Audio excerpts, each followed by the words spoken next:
Welcome back to the Inner Space podcast. I'm your host, Nisha, and today I'm joined by my friend and colleague, Gurkiran of Chandraveda, who is an Ayurvedic practitioner. She's a marma puncturist and an energy healer, and works and specializes in working with the body in a really powerful way to support emotional and physical and energetic healing. Now, in my work, we often talk about self-awareness and understanding our patterns, but what I see time and time again is that insight alone is not enough. You can know exactly why you feel the way that you do, but still feel stuck. So today we're exploring the missing piece, how the body holds emotion, how the body holds stress, tension, and why learning to feel safe in your body is what actually allows self-trust to land. So, how are you doing today? Thank you for coming on. I am good today. Yeah? Yeah. Good. It's been a crazy transition into spring and year of the horse, Yeah. but I'm feeling more human good? today. Good. How are you doing? Good. I'm very well, thank you. Let's talk about this because we had a conversation beforehand around kind of being present to things that are coming up, being in our body. Why does self-awareness alone not create change? Because a lot of the women I work with, men as well, are very self-aware. They understand their patterns. They do a lot of journaling. They're very good at the intellectualization of things, but they still feel stuck. And so when we're holding on to that stress, that tension, that energy is emotion in movement, right? What's not happening that needs to happen in that space? So yeah, I have a lot of people in the same boat. They come in and they kind of understand their patterns. They understand why they're doing what they're doing. And they know logically what they need to do to move through something, but that's it. That's the barrier. They don't know why their body's still reacting in a certain way. They don't know why their mind and their words still react in the same way. So this is why like where I come in and say like this is why body therapy is also so important, because your body holds the memory as much as your mind. So you work together. So I say to people, it's not lost on you that you've done all that mental work to understand why you are and how you are.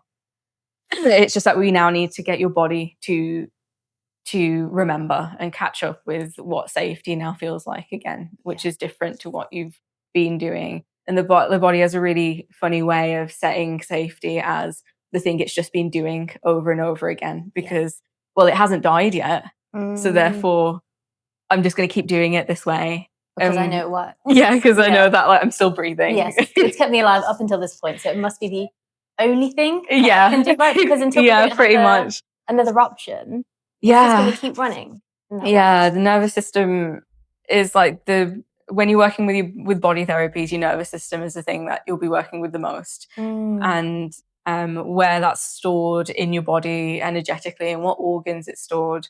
And the body therapies it allows your body memory to filter out, and it needs exit points. So like in somatics, they say the exit points are through your hands and your feet and your mouth. In Ayurveda, you've got exit points everywhere around your body. You've got with marma puncture, all the marma points that we would put in where that energy that's directly associated with, like, you've got energy stuck in your knee, that needle is going to pull it out from that area of your body. So yeah, as much as your mind holds a memory, your body holds the same memory. And if you don't work with your body to allow it those exit points, it's going to keep running that same memory, because that's the last thing that's had stored in there. So building up a trust and a relaxed kind of nervous system, and understanding that change doesn't. The other thing, something I learned within like the last year or two, is that change and excitement and fear incite the same kind of bodily response. And if you always sit with change and put the label to it as fear, your body's always going to sit with that, interpret it as fear. Like, okay, well, change is scary, and even though it's exciting and I know it's better, my body doesn't know how to interpret that as good. It only knows how to interpret change as bad. And therefore now I get stuck and I don't know how to move out of this. Yeah. And then that comes out differently. In Ayurveda, it would come out differently. So you've got Vata, like a Vata body type, which is made of space and air. They would go into like, oh, change equals fear, and fear for them is anxiety. So then your body feels really anxious and you're like, oh my God, I don't know what to do with this energy. That's really scary.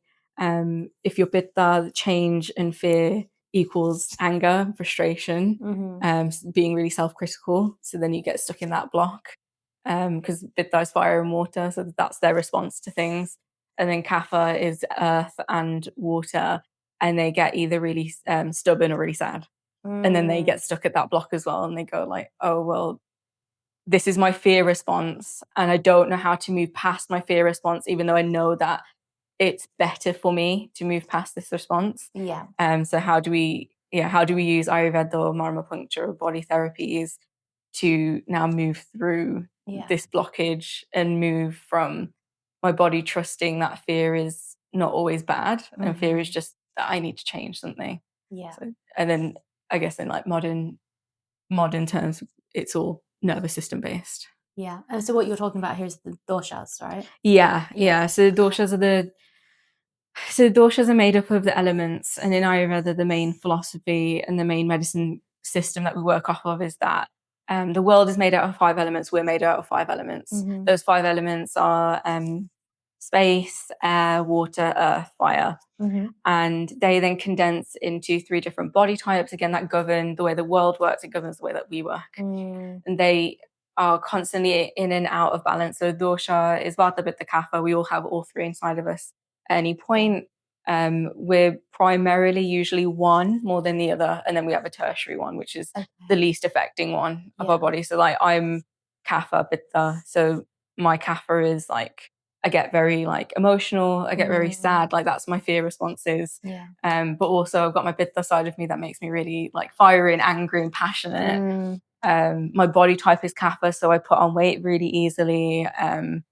But I also have really good stamina. I can weight lift really well. Like that's a very like typical Kapha thing. And the Pitta thing is more like very, very I can lean towards fiery ailments, so I can get stuff like acid reflux really easily. So it's always Ayurveda's always like looking at the equilibrium of your body. What is your specific dosha makeup? How do we return you back to that? And we return you back to what your home of your body is meant to feel like. So are there some people that will have similar symptoms but different body types? So I'm thinking about things like IBS or fibromyalgia or ME. Will they hit different doshas? Or they generally belong to one group? Let's go with like a typical like baseline arthritis. So if you've got rheumatoid arthritis, we look more at a Pitta condition. We're looking more at like the heat and the irritation that's building up around the joints, and that's built up through like an acid base. So then you've got more of like your sharp pains and stuff like that. So we categorize it into these different words from the way that the condition looks and presents.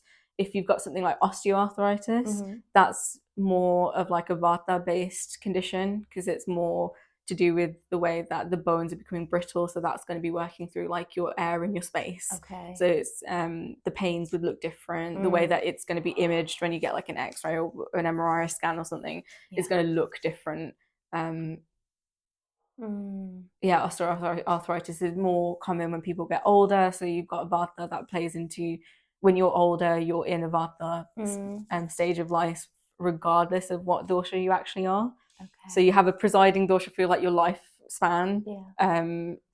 So like you have your Kapha as a kid, your Pitta from like middle age to like retirement age, and then your Vata for retirement age. But then in that you have your individual dosha of what you were born with. On top of that, you have the seasons changing and how that interacts with your doshas and how that balances and imbalances things for you as well. So it's a very intricate system. Yeah, it's really I think when I look at it and I look at the work, I'm like, this is insane. Like I can't believe our bodies work like this. But also I find it really beautiful that our bodies in essence, dance with whatever is going on outside of it. Absolutely. So yeah, there's that synchronicities in there. Yeah, like my favorite thing from my first ever lecture that I had was you are the microcosm of the macrocosm. Yes. That Ayurveda embodies that as its own, as its whole being. You're returning back to home, and in that, it's that understanding that everything that's happening, as within, so without, as above, so below. So it's that kind of concept of everything that is going on outside of you is going on inside within of you as well. Yeah. And I always used to hear like, oh, your body is a machine. Body's a machine. And I kind of was like, yeah, I get that, like the way in which it is, but it's so much more intricate and complex as a system. Like I think that phrase alone doesn't give it enough credit. Yeah, definitely. It's a machine. Like it's a machine in the way that your heart beats every day. Yeah, your cells transform every day. But it's so breathe. intuitive as well. Like the body knows what we need emotionally and physically, and it's. I think there's so much more to be honored within that. Definitely. But when we see, like you say, symptoms, conditions come up, it's about working with it to understand. Because I'm a huge believer that everything stems from the emotional well-being. If we're not emotionally aligned, physically things are going to be off. Right, the body will hold what the mind can no longer contain. Right, and it spills out into that. And I've spoken a lot about this before around, especially with when I was little, I was so afraid of getting older because I just saw loads of auntie 40, 45, 50. They all just started getting ill. And I just thought, is this what happens when you get older? You just become this woman that has like diabetes or IBS or constantly suffering with something or the other. But it's the body's manifesting all of that emotional stress. That's what it is. Yeah. And so if we can reduce our stress, if we can manage that and even eradicate where that's coming from, then it stands to reason that we're not going to have any of these emotional, we're not going to have any of these physical ailments now. Yeah, no, definitely. I think there's this, I only realized this recently, there's this common kind of like belief that like one, your body just betrays you and gives up on you. Yes. And two, you're just sentenced to whatever your body's meant to have. And I think like when you're in the holistic space, you know that they're not true. Yeah. It's, like you said, it's looking at your cycles and your patterns. You're looking at ancestral cycles and patterns. And what is it that led to why this is getting manifested in me now. And sometimes it comes from you and your own karma and how you've lived your life or how you've lived your many previous lives. And sometimes it is a lineage thing, and you've been put here to break that cycle that's come forward.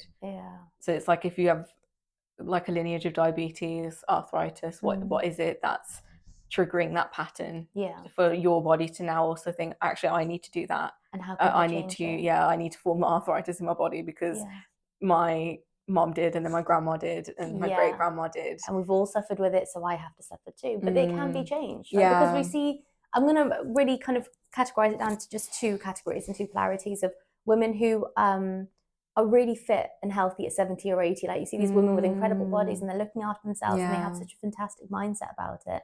And then the other side of that spectrum are women that will just, I see it again in a lot of South Asian women and aunties that are like, oh no, this is it. I've just gotten old. And there's a very much a surrendering to, well, I'm old now. I'm basically useless. I can't do anything. I just rely on medication and my body will give out eventually. But if that mindset got changed, I'm really confident in saying that it would certainly hit that first category of women that no, so what? I am getting older, but I don't have to live my life by these old rules that, like you say, with my mother, my grandmother, my great grandmother all had that. When you hit, I don't know, mid-50s, that's it. Like you're on your way out, so to speak. Yeah, and I think people, I see it, like I have such a huge age range in clinic. Like I've cases of kids that are like 13, 14, and I have people in their 70s. And what I've really learned from that is that it doesn't take as long as you think it's going to take to be able to change those cycles and patterns in yourself. As long as you're willing to work with yourself, that's the main thing. Willingness to show up. Everything will help you from there. Yeah, willing to show trust in the person you're working with. And absolutely, it will pave its way forward, and it will break down things that you thought were impossible to break down. I'd like to go back to something you said earlier around the body holding the memory. So if we look at things like a trauma, and a trauma can be a big trauma, big T trauma, or something smaller that's happened. Now, a trauma it's not the event itself. It's what happened to you during that event, right? Some people will go through something that's quite scary, but their body has the emotional capacity and the nervous system safety to handle it. When that's not present, that trauma, that event, and the way in which you try to live through it gets stuck and it gets frozen in the body as trapped energy. So whether it is one big event that caused, for example, something like PTSD, or if it was lots of small things, maybe a chronic or a complex PTSD from when somebody was a child, it's working through that frozen energy that has trapped itself in the body because it had nowhere else to go. I speak a lot in my sessions with the clients around, like, the old David Attenborough documentaries, right? And it's like in the gazelle is in the Serengeti, and then the cheetah comes along and the chase is on, and what happens is that gazelle that's running, she knows she can't outrun this cheetah, so she employs out the 4 stress responses: your fight, flight, freeze, and fawn. She goes into freeze mode. She knows she can't outrun it, so she stops. She drops down dead, her heart rate slows way down, her breathing almost stops. Some animals even release the smell of like decaying flesh in an animal. So when the cheetah comes over hoping to get a nice meal, it's thinking, oh, hold on a second, I thought this gazelle was alive a minute ago. Oh no, I don't want old food and it's already dead. I want something fresh, right? I want to be able to enjoy this meal and this kill. And so what the gazelle does, it's called somatic experiencing, and Dr. Peter Levine talks a lot about it, is when that gazelle gets up and she notices the coast is clear, she does this shake and she shakes her entire body, right? And what she's doing is expelling all of that trapped energy, all of that frozen energy. Dogs do it as well. They do that little shake, right? You've seen Stella and Louie do it. All the time. Yeah, Nala does it. And it's just a mini, it's a regulation thing. It's a mini nervous system reset. Somewhere along the lines with evolutionary biology, we stopped doing that. Or maybe we never had it, I don't know. Right? But we don't do it now, which is why when we have this trauma, it gets trapped in the body. The body then holds on to that emotion, but we also then can't process it any further. Right? And this is where we get stuck in these loops. And this is where, with the clients that I work with, they want to be able to speak up. They want to be, they're very capable people, but they feel stuck, they feel trapped because whatever is stopping them was something that happened many years ago or maybe recently. It's different for everybody, but it happened at that time when it did, and it never got fully processed. That loop never hit completion.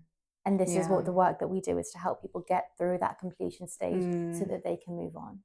Because as wonderful as things like breathing is, grounding practices, that surface level sort of work, that initial work before we get down to the depth stages isn't enough to help complete that cycle. And that's what we're looking at working with. Yeah, definitely. I say to people, like, you build a toolkit and you have your the various lists are made throughout the year of, like, if you feel like this and you feel like this. But I think the main thing of the toolkit is you have your tools that help with when you're feeling like there's just a little bit that needs to come out and you just want to shake it off.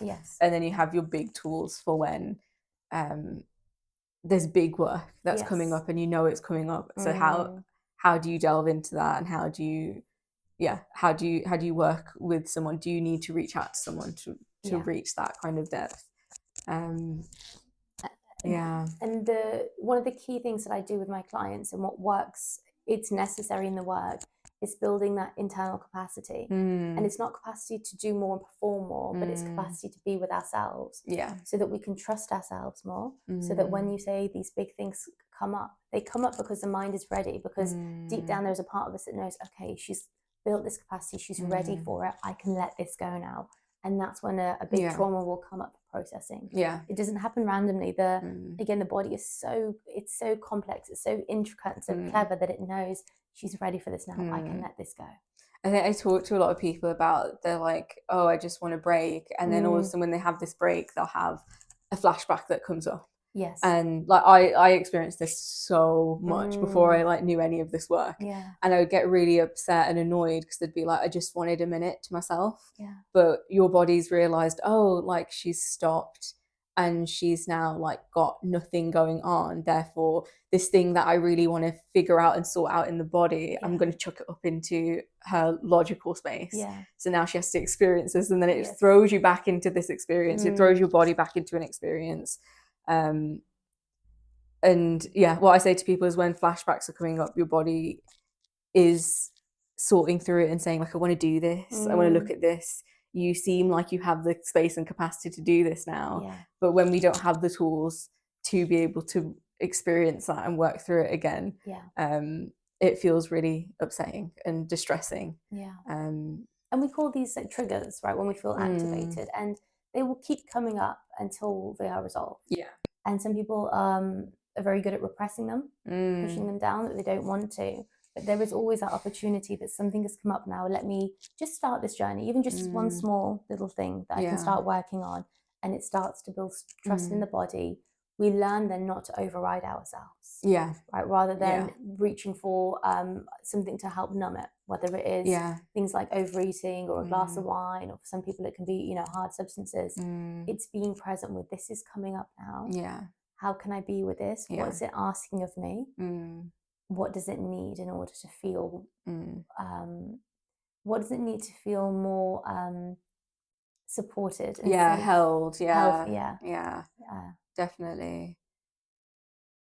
And I think that's a lot of, it's what we do. And it can be scary. So I'd always recommend doing it with somebody who is trained, a professional. To be able to hold that space and then navigate it through the tools that they have to give and help you with. Because I say this to my clients, that I don't that I'm here to give you the tools, so one day you won't need me anymore. Right? And you know that you can handle this by yourself. I did a year long, it was this like shamanic type self-healing course, and it was one thing that she told us over and over again was like, I'm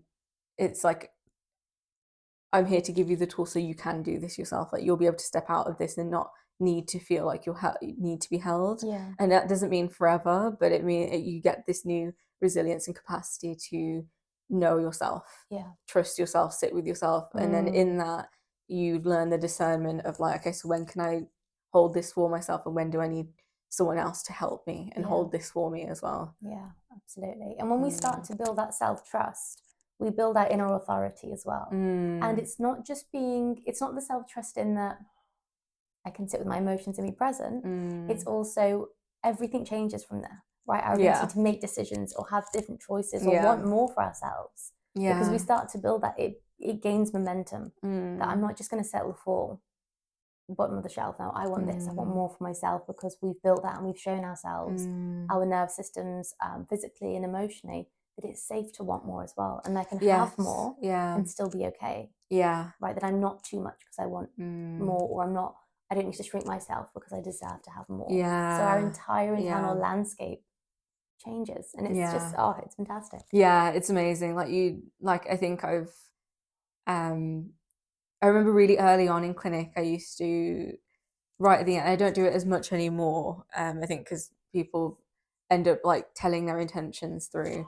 But I used to say sometimes at the end, before I put needles in, is like, what would you like from this session? Like, what is something that you really want to bring forward? And I remember so many, at the time I only had adults, so many adults there was like this light that come up behind their eyes of like, oh my God, like I can ask for anything, and I could do this. Like I can, like it felt like they'd never been able to even like gift that to themselves of like, what do I actually want? And realizing, oh, this session is for that. I can like, I think there's this like whole thing, I'm sure like you get it all the time, of like therapy is doom and gloom, and it has to be sad, and it has to be, you have to be crying each and every session.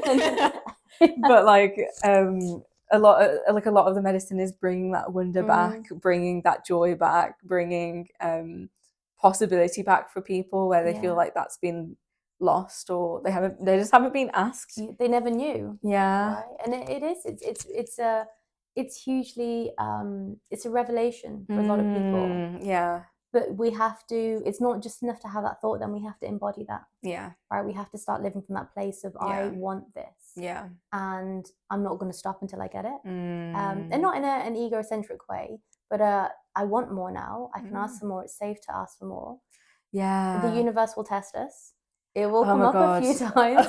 Oh no, I have this old thing that you settled for. And you have to say, Yeah. no, I don't want it. And it comes up again. No, I know what I want. Yeah. I want this amazing thing that I know that I am deserving and worthy of. Yeah. And we hold out for it. And then it presents itself. Yeah. I've been watching so many like videos come up about abundance, bringing in abundance. What does that look like? How do you align with it? And a lot of it is like, it's a lot of it of what I've been looking at is aligning more with your divine feminine, of being in the alignment and the flow of what are you looking for? What does that look like? What does that feel like? And being in gratitude for the small things that get dropped in your path that are like, oh, actually this is part of that plan that I've got for myself. And it's like the universe looking out for like, do you see the small things? Do you see the things that you're planting the seeds of that is like a step on that ladder to get you to what you're looking for? Yeah. Amazing. So I have a question from a previous, from a listener from a previous episode. And I think actually it speaks really well to what we're talking about as well. So it's a lovely thread to weave through this. I won't mention name because she didn't say that she was okay to say her name, so I'm going to leave her anonymous. But it was an episode that I spoke a lot about grief with a friend of mine, Claire, and we spoke around the mother wound and grieving what we didn't have and processing emotions. And what this listener asks is about being present and how do I actually do that in my body? So yeah, I think it's having that simple starting point to bring attention to the physical sensations, right? To your breath, to your feet. Yeah. It's not about so much clearing your mind, but being present with what comes up. Yeah. I think when I get that question in clinic, I always say the groundwork is going to be looking at your root chakra. It's going to be looking at your nervous system. There's no point doing the big work until you've got you've got that rooting, and you could have like I think another like misconception with the root chakra, when I say like let's get your root chakra more balanced and feeling more safe, is that like the rest of your life has to look safe and feel safe. Like you have to have the right place that you're living. You have to be in like some kind of like stability in like your work and your finances, and yet physical like stability is great for your root chakra. But especially in this world, like we don't always have that. So how is it that you can actually build that stability with your root chakra just for yourself and your body? What does that look like to your nervous system? It's really hard to sit with your thoughts and your feelings when your body's already in an overdrive and it's already in a place where it's not feeling safe. So what are those practices? Like I always say that your nervous system and root chakra work actually comes from the work that comes outside of when you feel triggered and feel stressed. It's how do you help your body to feel safe and understand that it's safe before you go into the territory where it feels unsafe and unfamiliar. Because I think this is, for many women, it can feel very scary to be present. There is a fear that maybe something is going to come up, it's going to spill out.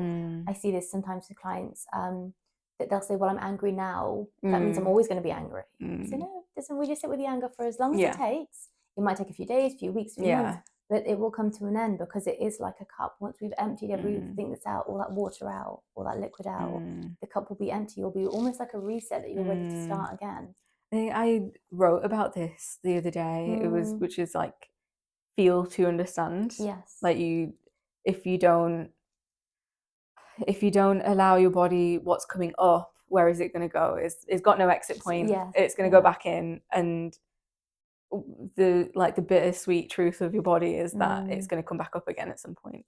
And it will keep doing this dance until you give it away to come out. So as someone that feels really deeply about so many things, it's such a relationship to allow yourself to be rid of the preconception, the misconceptions of what emotions actually mean, and seeing strength in the fact that you are feeling such an emotion, because it's your body's living so much through that emotion as well, and just allowing it the space to unfold. Yeah, absolutely. Because understanding yourself is very powerful, but it's that intellectualization is only one part of that process, right? When your body begins to feel safe, everything shifts, calmer, clearer, more able to trust. Comes back to that decision-making process, these revelations of I can, I get to live outside of the box now. Yeah. My box can be much, much bigger, right? Yeah. And that's a huge thing for a lot of people. And it goes back to us talking about having this safe space, this container, to be able to work with somebody to understand yourself first. And sessions are a great way of doing that, because we know that, okay, we have this time together, and it builds that internal trust. The mind's thinking, okay, she's shown up, she booked a session. Yeah, exactly. Right, she wants to be able to work together with me, with whatever this emotion is, and we're going to get there together. Yeah. Like, it's such a big thing to take out time for yourself. Yeah. And I think I even did it unconsciously for so long, and I think until one of the practitioners I was working with was like, you're showing up for yourself, like, that's and huge. Your body's going to see that you're doing that. And I was like, oh my god, yeah, like I am. I didn't realize I was doing that. It's the first step, but it's the most important step as well. Right? Like you say, it paves the way for everything else. So if this conversation resonated with you, and if you're wanting to explore this on a deeper level, I currently have a couple of spaces available for one-to-one work, and I will also put in Gurkiran your details in the show notes below as well. If you'd like any support in understanding yourself and creating this sense of safety that we're speaking about now, and trusting yourself from within, you're very welcome to reach out and explore that further with us. Thank you very much for coming on today. Thank you for having me.